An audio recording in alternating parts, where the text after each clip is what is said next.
Bonjour docteur, on m'a diagnostiqué une hypertension artérielle et je voulais savoir s'il fallait que je prenne des médicaments à vie. D'abord, il faut savoir si c'est une vraie hypertension.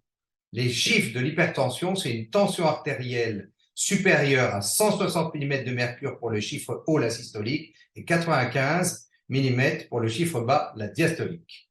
Ce n'est que si ces chiffres sont confirmés à plusieurs reprises chez le médecin, chez le cardiologue et par un holter tensionnel, avec une prise de mesure itérative de la tension sur 24 heures, que l'on pourra dire si oui ou non vous avez effectivement une hypertension.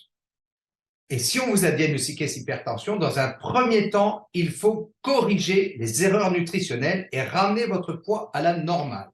Car on sait qu'en perdant 10 kilos, on peut revenir à une tension artérielle normale si les chiffres ne sont pas trop hauts. C'est donc la première chose à faire. Premièrement, maigrir grâce à l'aide du microgène fractionné du soir que j'ai mis au point avec Prénadopta, et vous trouverez toutes les infos dans ce blog de santé naturelle, et la correction des erreurs et notamment les excès du sel blanc.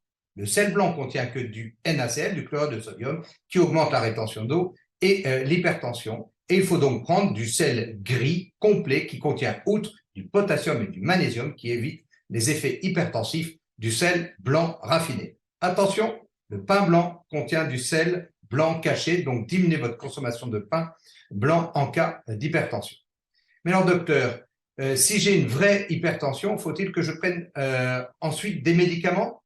Non, d'abord, corriger par des compléments adaptés la fluidification de votre sang, non pas par de l'aspirine ou des anticoagulants, mais par la prise régulière d'Omedocta, qui sont des acides gras polyinsaturés qui fluidifient à long terme votre sang, et ceci sans effet secondaire, et augmenter l'élasticité de vos artères, de vos artérioles, par la prise de silicium, de Silidocta, qui permet d'ouvrir ces petites artères en périphérie pour limiter en aval l'hypertension.